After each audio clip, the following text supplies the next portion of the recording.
Buenas tardes, señoras, señores. Sean todos ustedes bienvenidos a esta primera conferencia que versará sobre los retos de la nueva Ley de Seguridad Privada. Organizada y dirigida por Security4, Centro de Formación y Consultoría, especializada en seguridad privada y nuevas tecnologías. Con la colaboración de las empresas Pixeca y Pregexa, y sin más preámbulos, paso a presentar a los ponentes de esta conferencia. A mi derecha, el señor Ovidio Tejero, consultor y director de formación de Security4. A su lado, el señor Suleiman Ghosh, ingeniero en telecomunicaciones y responsable del Departamento de Informática de Security4. Y a mi izquierda, el señor Juan Antonio Aguilera, formador y experto en escoltas privadas. Para iniciar esta conferencia, comenzará el señor Ovidio Tejero. El señor Ovidio Tejero es un profesional del sector de la formación de seguridad y con más de 20 años de experiencia en la coordinación de dirección y gestión de cursos y seminarios. Señor Ovidio nos va a hablar de la evolución de la formación en la seguridad privada. Señor Ovidio, tiene usted la palabra. Buenas tardes y gracias por asistir. Voy a hacer una pequeña introducción sobre el sector de seguridad privada, pero en lo referente exclusivamente a al sector de formación. Hablaremos de la evolución de la formación inicial, desde el famoso vigilante jurado que todos conocéis hasta la nueva Ley de Seguridad Privada, en qué nos afecta y cómo modifica todo lo que anteriormente teníamos. Empezaremos por el famoso vigilante jurado. Todos los que sois jovencitos como yo, pues os acordaréis del vigilante jurado, aquella persona que tenía unas características y que empezó a desempeñar lo que conocemos hoy como el sector de seguridad privada.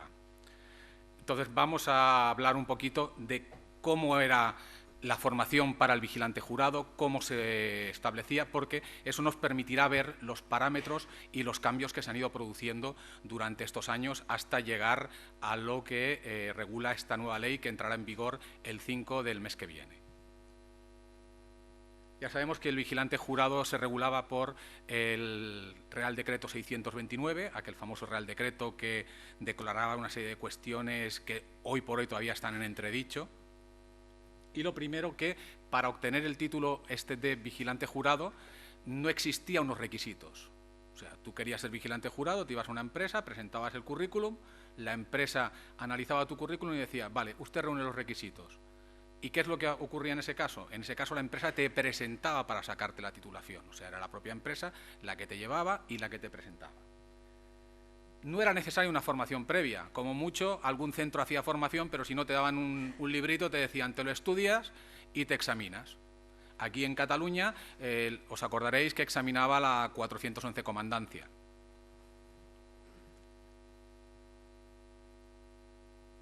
Este examen se hacía ante la Guardia Civil y constaba de dos partes. Una parte teórica, con un examen tipo test, y una parte de tiro, o sea, había un ejercicio de tiro. ¿Por qué? Porque en aquella época todos sabéis que el vigilante jurado, todos los servicios que prestaba, fuesen donde fuesen, se prestaban con arma, con lo cual había una prueba, había un ejercicio de tiro. No existían otras especialidades, no podíamos hablar ni de escolta, ni de vigilante de explosivos, ni ninguna otra de estas especialidades que hoy en día sí que tenemos en la Ley de Seguridad Privada. Se juramentaba el cargo ante el gobernador civil y se tenía carácter regente de la autoridad. Esto pues tiene mucha cosa que hablar. Todavía hay sentencias que dicen que sí que lo era, hay sentencias que dicen que no, pero bueno, no estamos aquí para discutir si era o no era agente de la autoridad. Entonces, en el año 1992 sale la Ley de Seguridad Privada y en el año 1994 sale el reglamento, con lo cual ya desaparece esta figura que teníamos antes, el famoso vigilante jurado, y aparece el vigilante de seguridad, que es la nueva figura, que es la que todos conocéis porque es la que está hoy en día en vigor. hasta el año 1996 no se empieza a realizar la formación para obtener la titulación esta de vigilante de seguridad. Anteriormente se seguía, todavía hubo un impasse que hasta, aun habiendo o estar en funcionamiento la ley de 1992, todavía se examinaba la Guardia Civil con la 411 comandante. Bueno, vamos a ver las variaciones importantes. Primero, ya hay que homologar tanto los centros de formación como los profesores que van a impartir esta formación. Antiguamente ya vimos que no había ningún requisito, funcionaba como funcionaba, ahora ya obligan a que los centros estén homologados y a que los profesores estén homologados. Aparecen nuevas categorías profesionales. Ya tenemos el vigilante de explosivos y tenemos el escolta.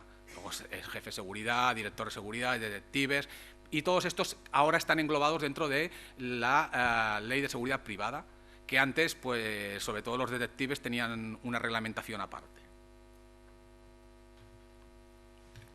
Los requisitos generales. ¿Por qué os voy a comentar el tema de los requisitos generales? Porque precisamente son uno de los cambios más importantes que hay en la nueva ley de seguridad. Entonces repasamos los que tenemos hasta ahora y veremos los nuevos más adelante para ver hacia dónde nos lleva la nueva ley. Todos lo sabemos, edad entre 18 y no tener más de 55 años, nacionalidad de alguno de los Estados miembros de la Unión Europea, no tener antecedentes penales, el título de graduado escolar o en educación secundaria, poseer las aptitudes físicas y psíquicas para desempeñar la función y poseer el diploma o certificación, o sea, haber hecho el curso en un centro de formación, como los que hemos comentado antes, homologado. Estos requisitos, con la nueva ley, sufren unas pequeñas modificaciones que posteriormente veremos.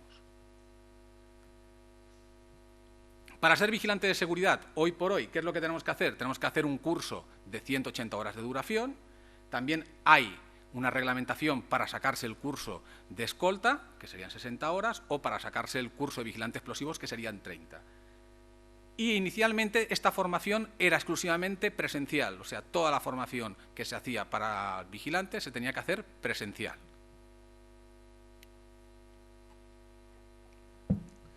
En el año 2011 sale una regulación que dice un porcentaje máximo del 50% de la formación no presencial o a distancia, traducido al cristiano. O sea, cualquier curso de formación, de habilitación, tiene que tener una formación mínima del 50% presencial.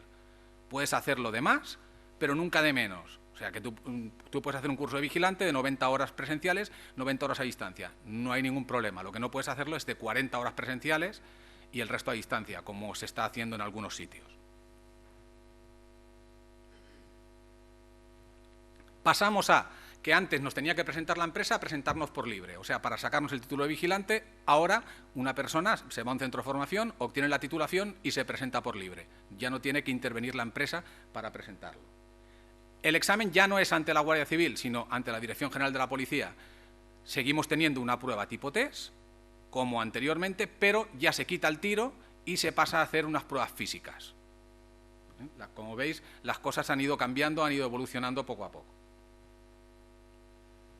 En cuanto al reciclaje, el reciclaje es toda aquella formación que tiene que realizar el vigilante periódicamente y vemos que en el artículo 57 del reglamento nos dice que el reciclaje es cualquier curso de actualización en las materias que hayan experimentado, modificado o evolucionado sustancialmente o en aquellas en que resulte conveniente una mayor especialización.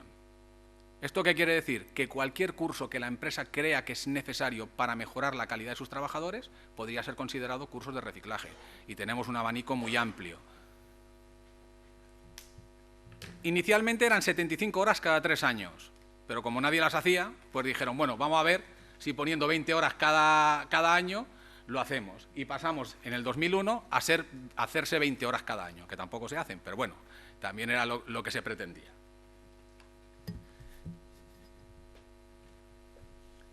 Entonces, en el año 2012 se establecen una serie de especialidades para que cualquier vigilante que quiera realizar una función tenga que tener esas especialidades. Son 14 especialidades, que las tenéis aquí desarrolladas, y que cualquier persona pues, que quiera trabajar en transporte de fondos y no lleve más de 2 años ejerciendo esa función, tendría que tener esta titulación. Y así con la de alarmas, centros comerciales, etcétera, etcétera. ¿Cuál es el problema que se encuentran ahora las empresas? Que tú puedes tener un servicio en un centro comercial y mañana se te pone enfermo un vigilante y tienes que llevar a un vigilante a ese centro comercial, pero si no tiene hecha la formación de centros comerciales ya tienes un problema. Hoy por hoy todavía esto no está muy controlado, pero llegará un día en que estará controlado. Entonces se crea esta formación de una duración de 10 horas y estas no permiten que pueda ser presencial, pero aunque pueda ser a distancia, tiene que ser exclusivamente presencial. O sea, este tipo de formación ya la normativa dice que son 10 horas presenciales.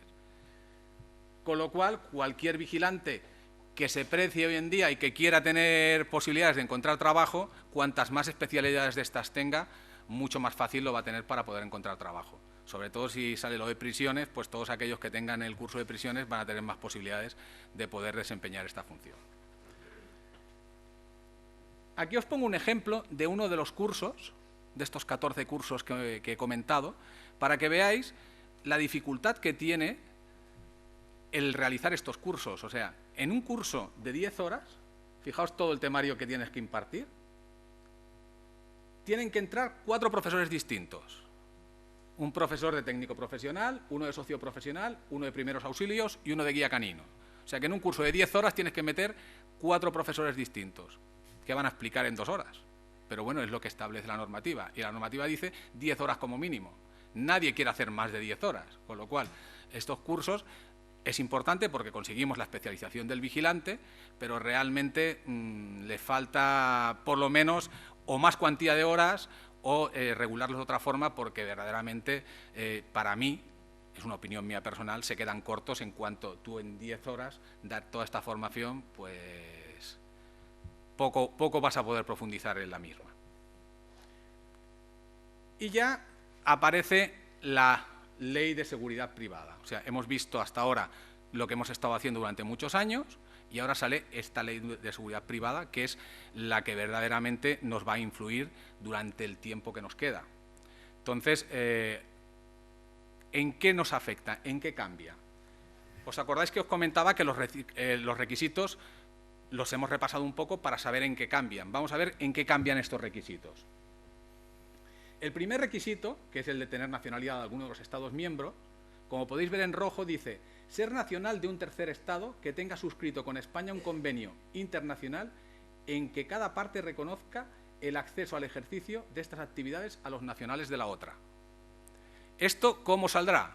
Esto lo regulará el reglamento, que posteriormente dirá, pero si pensamos un poco y tenemos en cuenta que en el ejército hay personas de otros países que pueden ser militares, como estas personas no van a poder ser vigilantes. Con lo cual, ahí ya tenemos la posibilidad de que estos países, sus personas, además de poder ser vigilantes, además de poder ser militares, también podrán ser vigilantes. Pero bueno, supongo que el reglamento establecerá qué países son y quedará un poco regulado. Hoy en día queda ahí. Luego tenemos el punto B, que habla de ser mayor de edad. ¿Qué ha desaparecido? Ya no hay un límite de edad. ¿Os acordáis que antes eran 55 años? Ahora ya no hay un límite de edad. ¿Por qué? Porque nadie puede ser discriminado por razones de edad, etcétera, etcétera. Nos estamos encontrando con gente que se está presentando a oposiciones de policía con 55 años, porque tampoco hay límite de edad para ser policía. Y el señor tiene la ilusión de ser policía con 55 años, por intentarlo, que no quede, puede intentarlo. ¿Cuál es su problema? Que va a competir con personas con 20, 22, 25 años que tienen una formación física mejor que la de él, en salvo contadas excepciones, y entonces lo tienen bastante complicado. Pero han tenido que quitarlo. Poseer la capacidad física y la actitud psíquica sigue siendo lo mismo. Estar en posesión de la formación previa del artículo 29. Y aquí viene otro de los cambios. Carecer de antecedentes penales por delitos dolosos. O sea, solamente te impedirá ser vigilante si el delito que has cometido es doloso. Si tú, por ejemplo, vas conduciendo y llegas a un paso de peatones y te equivocas y en lugar de pisar el freno pisas el acelerador y atropellas a una persona, eso es un delito imprudente. Y por este delito no podrá dejar de ser vigilante de seguridad, porque solamente impedirán que sean vigilantes de seguridad o cualquiera de las especialidades que se verán a continuación si es un delito de carácter doloso. Con lo cual, esos son los 3 cambios más importantes en cuanto a requisitos. Luego también hay un tema en cuanto a los estudios que se van a requerir, pero van a salir 3 posibilidades de sacarse el título de vigilante de seguridad. Uno, la actual, las 180 horas que estamos haciendo los centros de formación. Otra, a través de la FP, formación profesional, como tenga el mismo éxito que la prevención de riesgos, que hicieron el de 350 horas a 2.000 horas como una FP, y me parece que su éxito ha sido bastante... Y otra, el famoso certificado de profesionalidad, que todos habéis oído hablar. Pues esas van a ser las 3 posibilidades por las cuales cualquier persona que quiera ser vigilante va a poder obtenerlas. Todo esto saldrá en el reglamento y nos especificará pues, cómo se podrá llevar a cabo cada una de las cosas, pero existirán 3 caminos para sacarse el título de vigilante. Bueno, y ahora vamos a tocar la parte que menos nos gusta a todos, pero que es una de las modificaciones importantes de la ley. Régimen sancionador. ¿Y para quién hay régimen sancionador? Que antes no existía, para los centros de formación. Los centros de formación no tenían régimen sancionador, con lo cual la formación que impartían o como la impartían no se podía sancionar. Se hacían las cosas que se hacían y no pasaba nada. Ahora sí que hay un régimen sancionador. En el artículo 59, los centros de formación de personal de seguridad podrán incurrir en las siguientes infracciones. Y tenemos un grupo de infracciones muy graves.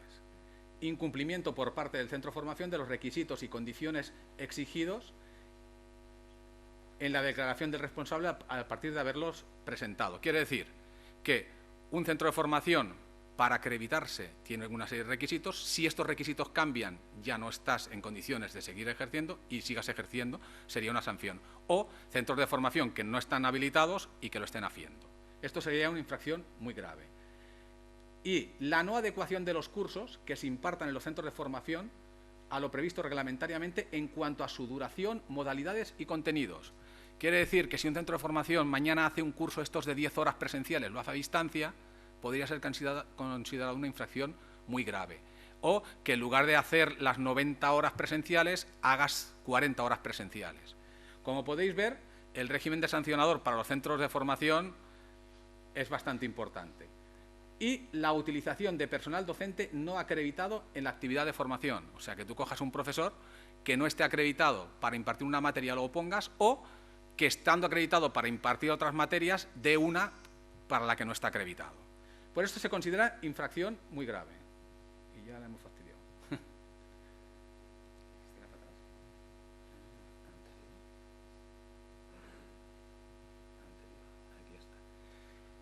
Infracciones graves. La no comunicación al órgano competente de las modificaciones, o sea, cualquier modificación que tenga un centro de formación, pues que cambie de galería de tiro. Por ejemplo, yo tengo un convenio con una galería de tiro y me voy a otra, pues tengo que notificar que cambio de galería de tiro. Eso se consideraría una infracción grave. La impartición de los cursos de formación fuera de las instalaciones autorizadas. ¿Esto qué quiere decir? Lo que todos conocemos por la formación in company. Esto de meter a 5 personas en un despacho y dar una formación y decir que ya estaba impartida, por muy homologado que esté por muy acreditado que esté el profesor, esa formación tampoco se podrá impartir así. Esto no impide que se hagan las prácticas en galerías de tiro homologadas, en gimnasios, en pistas de atletismo o en campos de adiestramiento para realizar las funciones de los cursos de guía canino. Pues todo esto llevan aparejadas, como siempre la Administración, sanciones. Y como podéis ver, las infracciones muy graves, la sanción para un centro de formación es de 20.000 a 100.000 euros. O sea, que mañana haces un curso y no haces las horas establecidas y te pueden meter una sanción de 20.000 euros. O sea, yo creo que son un poco fuertes para los centros de formación. Esto no quiere decir que no crea, que yo creo que es positivo el régimen sancionador, pero 20.000 euros es un poco... Y cierre del centro de formación, que comporta la prohibición de volver a presentar la declaración de responsable para su apertura en un plazo entre 1 y 2 años. Y en las infracciones graves, multas de 3.000 a 20.000 euros.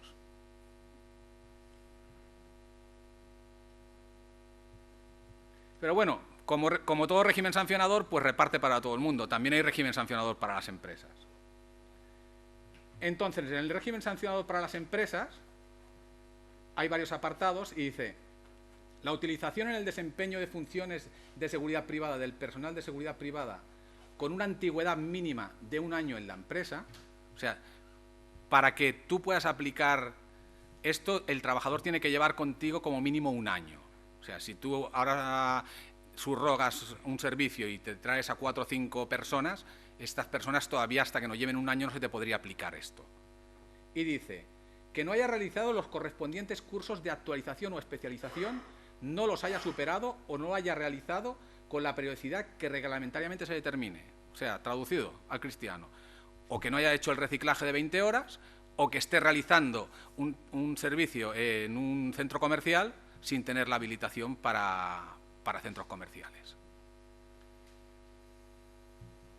Sanciones a las empresas. Fijaos que en este caso estamos hablando de multas de 3.000 a 30.000 euros. O sea, frente a las 20.000 anteriores, en este caso las empresas que incumplan este apartado, la sanción sería de 3.000 a 30.000 euros. Suspensión temporal de la autorización y declaración de responsable por un plazo entre 6 meses y 1 año. Y también hay sanciones para el personal. ¿La infracción del personal cuál es? La negativa a realizar cursos de formación permanente a los que se vienen obligados. O sea, el vigilante que mañana la empresa le dice: ¿tienes un curso de reciclaje? Y el vigilante dice: pues no quiero ir. Pues si no quiere ir, la sanción es de 1.000 a 6.000 euros por no querer hacer el reciclaje. Y estos son los cambios más importantes de la ley en cuanto a formación. Hay otros muchos cambios que luego el señor Landín os explicará, pero en cuanto a formación esos son los cambios en los requisitos y en los regímenes sancionadores, tanto para las empresas, para los centros de formación, como para el personal operativo. En la disposición derogatoria única dice que se anula el reglamento de seguridad privada, pero el propio reglamento mantendrá su vigencia en cuanto no contravenga a esta ley. ¿Qué quiere decir? Que el reglamento sigue en vigor mientras lo que dice no va en contra de lo que está estableciendo la ley. ¿Esto qué supondrá? Pues el impasse hasta que salga el nuevo reglamento. Cuando tengamos el nuevo reglamento, pues quedará derogado completamente el que tenemos en vigor. Y ya para terminar, la disposición final tercera dice: el Gobierno, a propuesta del Ministerio del Interior, dictará las disposiciones reglamentarias que sean precisas para el desarrollo y ejecución de lo dispuesto en esta ley y concretamente para determinar el régimen de habilitación y acreditación de dicho personal. O sea, en el reglamento se establecerá pues los cursos cómo quedarán, lo que hemos comentado, pues si hay una FP cómo quedará, si hay un certificado de profesionalidad, si cambia algún tipo de formación para directores, jefes y tal, todo esto quedará recogido dentro del reglamento. Y con esto doy por terminada mi exposición. Muchas gracias y gracias por escucharme.